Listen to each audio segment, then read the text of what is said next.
Coming up on today's episode of PSN, Durham College in Oshawa, Ontario is hosting the first ever college university sitting volleyball invitational. Scott Dennis, the Director of Athletics and Recreation, joins the show to fill us in on the details. Let's get started. Welcome to Parasport Nation with Alex Smyth and Nathan Clement.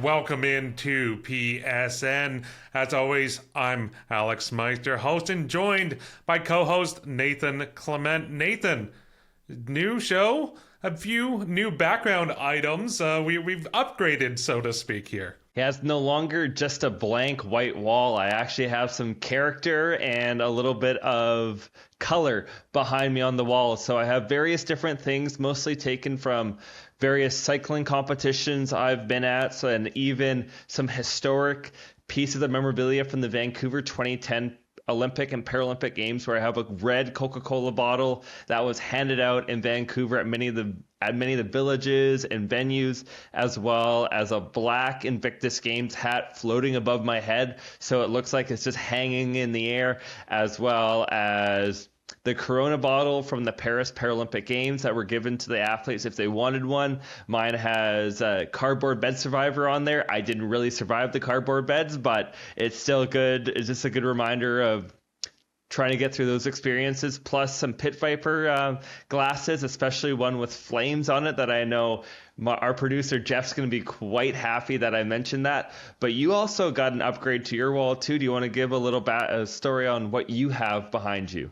Yeah, so obviously just moved this last weekend into my new place. I got wood slats on my background, and I got two framed posters, images. On my right, I have a framed photo of Brian McKeever, Nordic skier, with his guide, and this is him crossing the finish line in Sochi in 2014. And then over on my left shoulder, I have a signed jersey from Tokyo for para runner Nate Reach, who signed that. So they're framed over my shoulders. It's a pretty nice setup, I will say. I'm looking to add to it still. So over the next couple of episodes, you may see a few other things kind of fall into the background as we continue on. But that's enough about what we have behind us. It's time to get into the show, because coming up around the corner, Durham College in Oshawa, Ontario is set to host the first ever inaugural college university sitting volleyball invitational. Scott Dennis is the Director of Athletics and Recreation with Durham College, and he stopped by to share some more details about this awesome event. Scott, thank you so much for joining us today. Yeah, thanks for having me. I'm curious why the decision was made to kind of combine both the CCAA Women's Volleyball Championship along with the inaugural Sitting Volleyball Invitational. Why was that decision made to have these two events coincide with one another? Well, as a group that decides on the championship coming, we do have extra facilities on campus. So the CCAA Volleyball Championship is going to take place on our main court in gyms 1 and 2. But then we thought, what can we use our additional gyms 3, 4, and 5, to really enhance the event? So we talked about doing a community volleyball tournament. We talked about doing a skills session. But then one of the professors at Durham College, Danielle Harder, who was in the journalism program, we have a relationship, she mentioned Joe Millage from the Rotary Club was running a sitting volleyball program, and then we started up the sitting volleyball program on campus, having people take part, and they're like, why not try and start a sitting volleyball tournament in conjunction with the national championships, seeing that as a celebration of the sport on campus, and it just seemed like a natural fit when we hooked up with Joe there. Scott, thank you for joining us. How many teams are going to be participating in this inaugural tournament? Yeah, so we have 6 teams confirmed for the tournament. That's on the Thursday morning starting at 10. We sent it out, and we've actually had a lot more interest talking about starting up programs on their campuses. So they necessarily don't have one right now, but they're looking at getting one. And part of this championship, working with Joe, we're hoping to make this an annual event. Durham College and Ontario Tech University are going to be willing to host the event for the first couple of years, but then hopefully we can have that rotate to other colleges and universities. So we had schools like Mohawk, Humber reach out and say, hey, how do we start a sitting volleyball program, and how do we get involved? So I really expect the sport to grow because of this. Well, you had mentioned too that as part of when this tournament was first announced, that there was also the announcement that there was going to be investment into the sitting volleyball kind of recreation side of things at Durham College. Why was it important to not only have it as a one-off kind of event during these championships, but have it as something that Durham College is investing in? Yeah, so when we first started our sitting volleyball program, we'd use pickleball nets that we would use, but they move and things like that. So we made the investment on purchasing real sitting volleyball nets. So just like you would for volleyball, they go into the I guess the holes in the court, right? And the net's a certain level, so the legs can go under. So we thought that was important to actually make it like high quality equipment for running programming like this. We started off with the nets that move, but we wanted to make sure we had the proper equipment. And then we're working with Ontario Volleyball, and they're going to be hosting their sitting volleyball training camps on campus. So that just opened up opportunities there. We worked with government officials, local Durham grants, to purchase the volleyball equipment as well. So we're very thankful for the partners that helped us do that. So. What can participants and spectators expect for this tournament? So it's going to be 6 teams, 2 pools, a 3-game round robin. It starts at 10 a.m. on the Thursday, March 6th. It's going to be taking place in gyms 4 and gyms 5, so we'll have spectator seating. And we have an opening ceremony after the first game, so when all the teams arrive, and we just want to thank them for being part of this event, the inaugural tournament. And like I was at their sitting volleyball practice. We've ran training sessions every Tuesday night up until that point, and the quality that I saw between the two teams, we had Ontario Tech and Durham College face off, was at a pretty good level. So Joe was mentioning that a couple of the players have gotten to a point where they might even be able to try out for a provincial team. So I'm not sure how the other squads will do, but I'm fairly confident Durham College and Ontario Tech University will have a good showing. And then our championship match is at 3:30 on the Thursday. So it should be a great event, getting everybody together, and just a good celebration of sitting volleyball.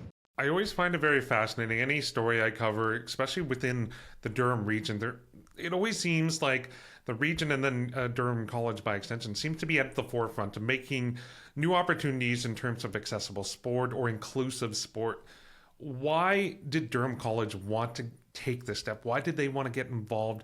And what does it mean for you to be a part of this kind of progress into making sport more accessible and allowing more accessible sports at the college? Yeah, well, when Don Terry is the local chair, he's been of the Parasport Games. Wheelchair basketball is coming to Durham College and Ontario Tech University later this summer, the national championships. So there's, like you said, there's been a lot of progress here in the Durham region. And then when Joe Millage presented the opportunity to me, I just thought it would be a slam dunk. I know that's a basketball pun, but why not try it, right? Like, we have students on campus that want to participate. Sport is for all. I'm a big believer in that. It's not just for high performance, it's for at every level. So it just seemed like the right thing to do, and we had the opportunity to do it, so why not? And we, like I said, without our partners, we couldn't have done it, but they helped us along the way, and it's been great so far. So we're really looking forward to the tournament on Thursday. Has there been any other sports Durham College has looked at that maybe get going on the adaptive side? So we do have our Try It days. So we've had sitting bocce being one of them. We've also had wheelchair basketball come to campus. But I was brainstorming with Joe a couple of weeks ago, and we want to do a try it week. So we want to have sledge hockey at our campus ice center, the sitting volleyball, just where students can try. Ontario Tech recently hosted the U Sports National Championship this fall, and they had a blind soccer as part of the initiative as well. So, yeah, we've done a bunch of things there, and exposing people to these different sports is something we're all about, and something we're looking forward to doing in the future as well.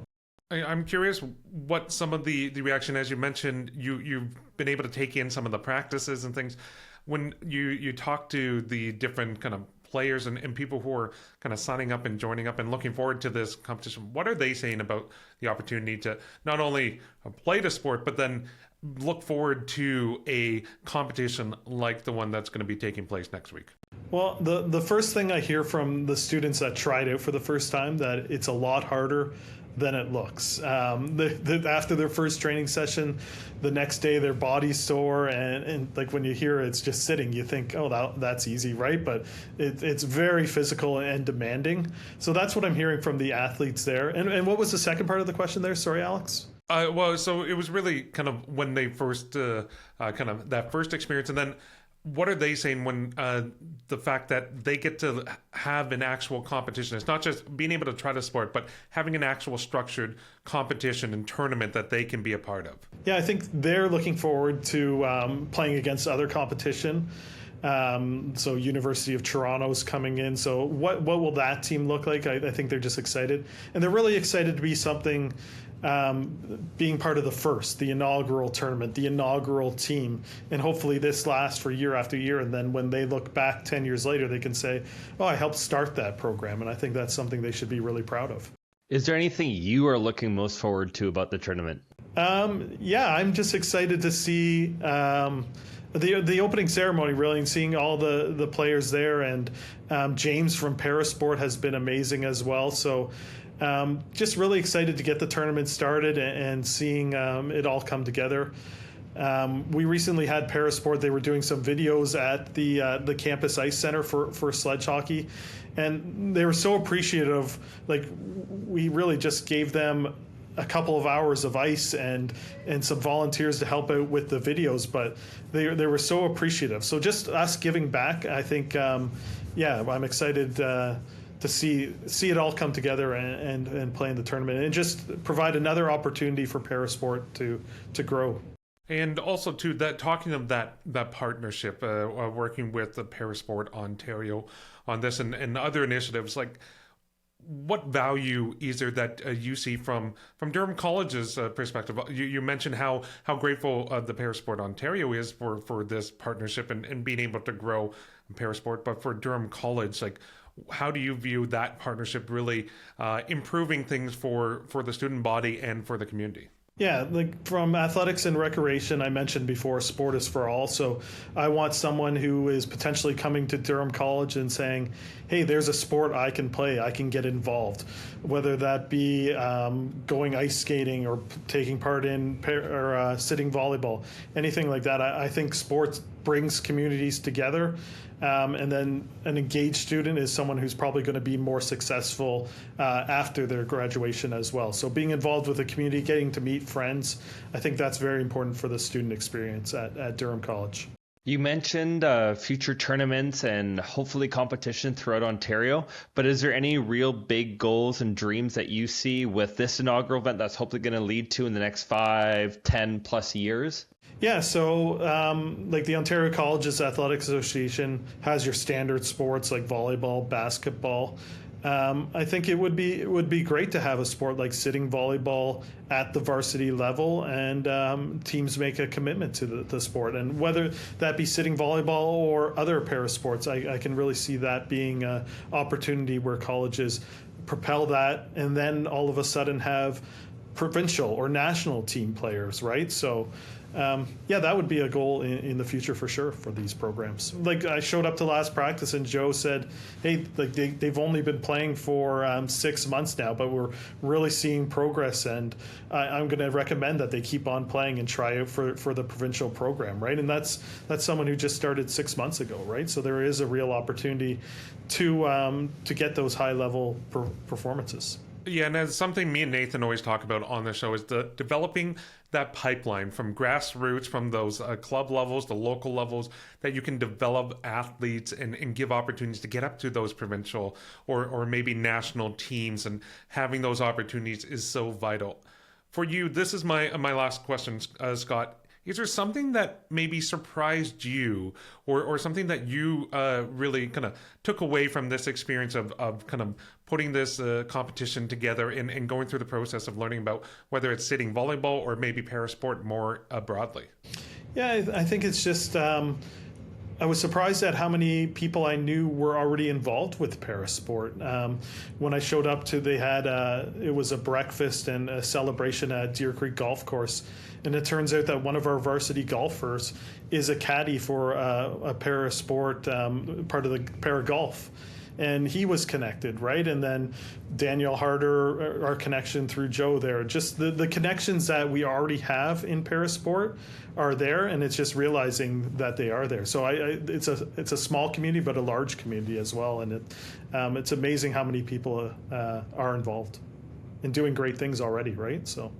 For people who are unable to attend the event in person, is there any way that they can follow and kind of learn more about future competitions or this event taking place? Yeah, so we'll definitely be covering it on social media. At Durham Lords is our Instagram handle. We'll have live coverage throughout the event. Joe was also talking about working with Ontario Volleyball on streaming the event. So if there is a link, we'll have that posted on at Durham Lords, and they can find out more information on the tournament there. Our programming, like I mentioned, the weekly programming won't end with this tournament. We're going to continue that on. Like I said, we want to try it days on campus as well, and that would be for students at Ontario Tech and Durham College. So it doesn't end with the tournament there. That's only really just the beginning. Oh, that's fantastic. Scott, best of luck with the tournament. And we are super excited that this, as you say, it's just the beginning, and hopefully the best will continue to grow from this inaugural competition. So thank you so much for taking time to chat with us. Yeah, thanks for having me on. I really enjoyed it. That was our interview with Scott Dennis from Durham College. Nathan, I thought it's just so phenomenal that you have this first ever inaugural Sitting Volleyball Invitational at the college university level. Obviously, this is very regional to Ontario, but what a tremendous starting point to begin this level of competition for parasport at a varsity, not a varsity level, but in college in a university setting. This is huge. This is monumental. This is the start of something absolutely incredible. And you hear him talk about the schools that are taking part, but also want to take part in the future. It's really hitting the target audiences you want to see when you're really developing and growing a sport with major cities, major schools like the University of Toronto, but also smaller schools in smaller towns. And it's really exciting just to see that this is the inaugural year. They got 6 teams, but there's so many more that want to take part, and where it's going to be now to where it could be down the road. They may have to refuse schools from getting in there just because there's going to be so many, but it's really a great start. And you see this with a lot of sport across Canada right now. There's a lot more going into the development. The Canadian Paralympic Committee has their own foundation that they're looking to give out money right now to different programs, different schools. But also, I was very fortunate to be in Calgary last weekend for Jumpstart's 20th anniversary, and just being a part of that and interacting with kids, doing different sports, and just really letting them see different athletes and understand more about what's possible and what can happen is really, really incredible when you have people like Scott, but also foundations and places like Jumpstart that's really leading the charge. It sets Canada up well, and as Jumpstart has hit 20 years, they've done so much for Canadian sport. Absolutely.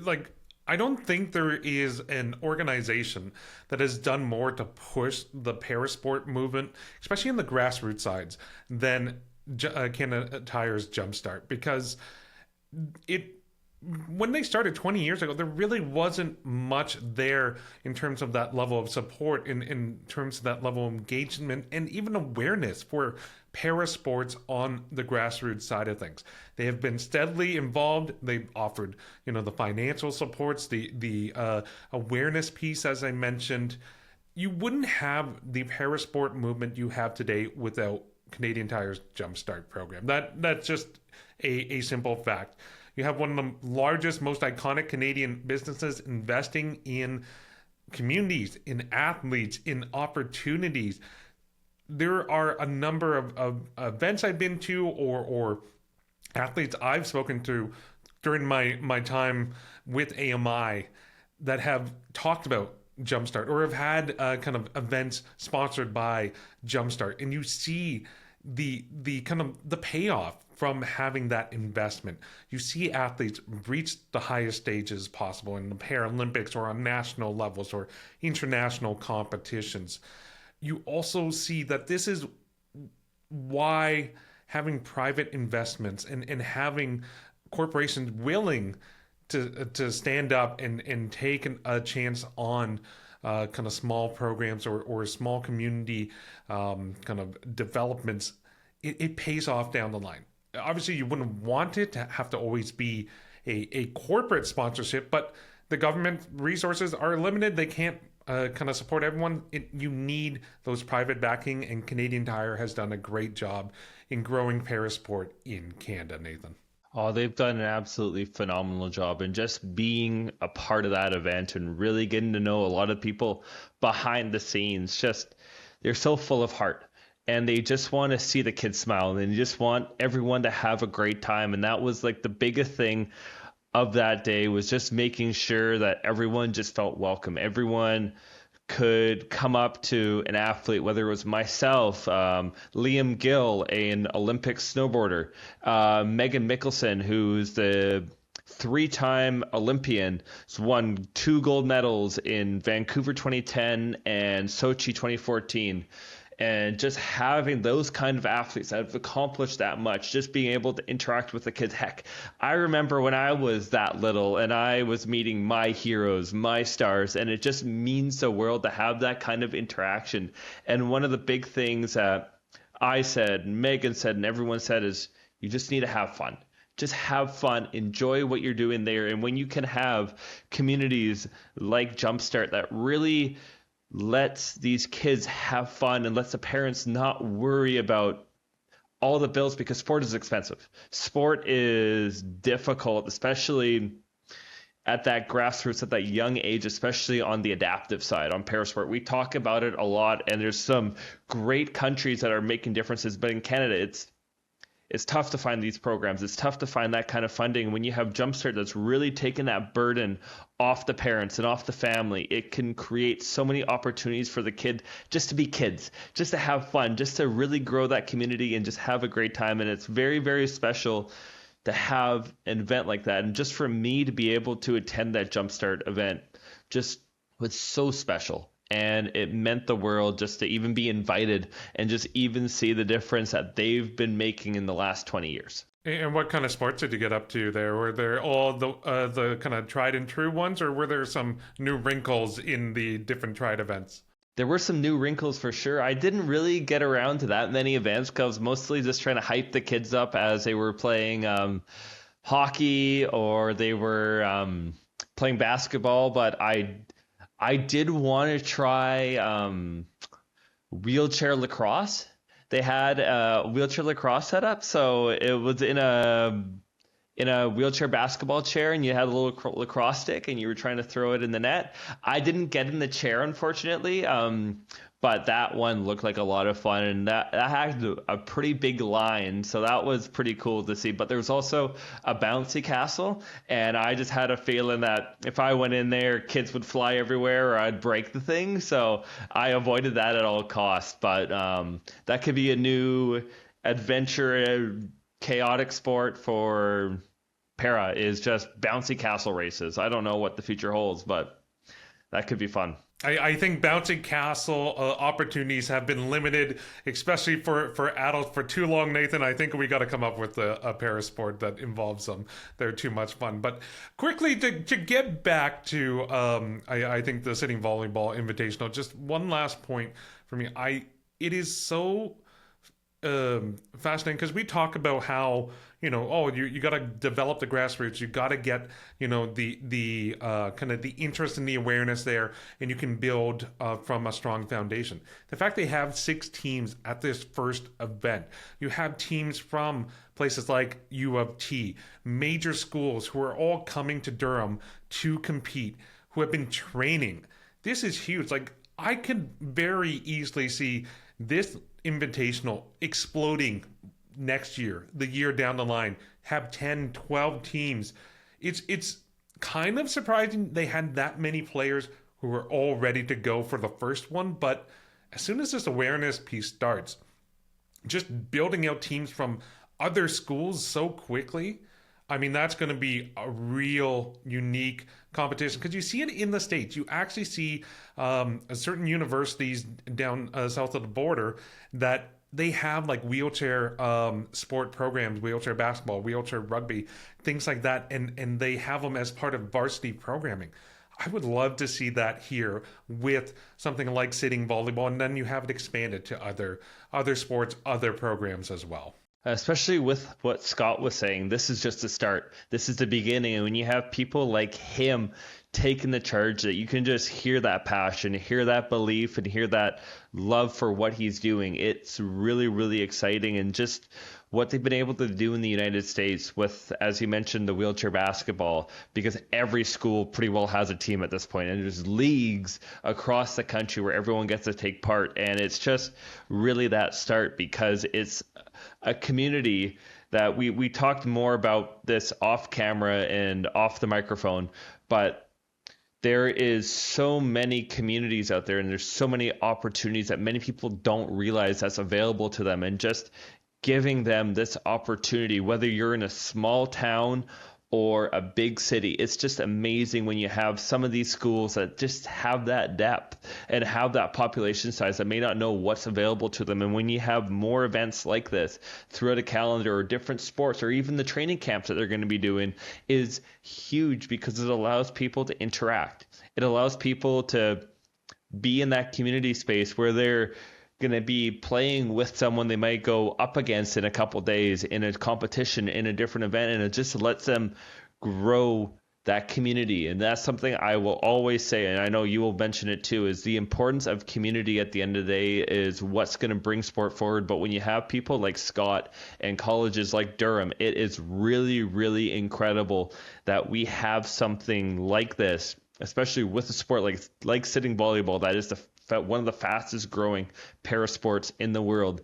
It's just going to lead to so many more opportunities in so many other sports. Absolutely. And another key thing, it's colleges, universities are investing in parasport. That is another factor that can't be understated. It's the same thing with Canadian Tire Jumpstart. You're investing in communities, in your region, in your area, in your people, and in parasport. So it's all signs are pointing up from here. Another place where signs are pointing up and wins are coming in is with the PSN update. Nathan, take it away. Now, the PSN update. Threading the snow of Colorado's Rocky Mountains, the final Parasnowboard World Cup of the season wrapped up. Canada's Tyler Turner captured the crown in Steamboat as he won the Snowboard Cross and Crystal Globe, and won the Crystal Globe as the World Cup champion. Next up for the Borders is the home cooking as the Parasnowboard World Championships head to Big White in BC next week. From the Rockies to the Scottish coast, the Wheelchair Curling Championships hurry hard as Canada's team of 5 takes on the Worlds in Steveston, Scotland. Teams roll from March 1st to 8th, and doubles play is from the 9th to 16th. The Reeves Classic and Para Ice Hockey saw Canada fall short in the second of the 2 games with a 6-2 loss to the United States. And that's the PSN update. Well, it's great that you see so many different competitions going on. Some might view kind of the late February, early March a bit of a down period, but I mean, the sports are still coming fast and furious. Nathan, that's all the time we have on today's show. I'm going to be chatting with you next week. And folks, you at home, thank you for watching and listening. You can catch us on YouTube, AMI Audio, and wherever you get your podcasts. Take care. Thanks for tuning in to Parasport Nation. Like and subscribe to the channel to follow us now.